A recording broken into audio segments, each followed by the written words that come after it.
रोम एक कोना। मैं तुम्हें कुछ दिखाना चाहता हूँ।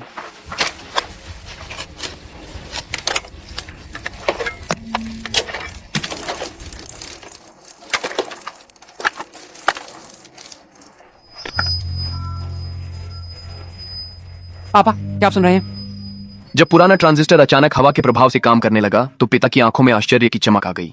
विलियम बहुत उत्साहित होकर अपने पिता से कहा कि यह तो बस शुरुआत है।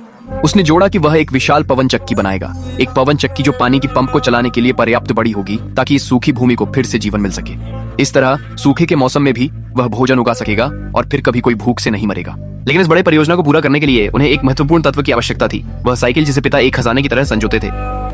और तुम्हें इसकी कितनी देर तक जरूरत है? मुझे फ्रेम को काटना होगा और पहियों को हटाना होगा, तो तुम इसे फिर कभी चलने के लिए उपयोग नहीं कर पाओगे। तुम गंभीर हो? यह सुनकर पिता की अभिव्यक्ति भ्रम से गुस्से में बदल गई। तुमने साइकिल चढ़ाई, इसका मतलब था उसे पूरी तरह से नष्ट करना। इस अकाल के समय में जब चलना भी मुश्किल हो गया था, यह साइकिल पूरे परिवार की आशा का प्रतीक थी। हाँ, और यह सबकी मदद कर सकता है। मैं इस बेवकूफी भरी चीज को अब और नहीं देखना चाहता। तुम सुन रहे हो? लेकिन पापा, मैंने कहा कि मैं इस बेवकूफी भरी चीज को अब और नहीं देखना चाहता। विलियम ने तर्क देने की कोशिश की, यह कहते हुए कि ज्ञान वह बदल सकता है जो वह नहीं समझता था। लेकिन उसे अपने पिता की ओर से और भी जोरदार गर्जना मिली। उनके पिता के लिए पढ़ना और आविष्कार करना केवल लोगों को आलसी बनाता था, जिससे वे अपने पूर्वजों के जीवित रहने के तरीकों को भूल जाते थे।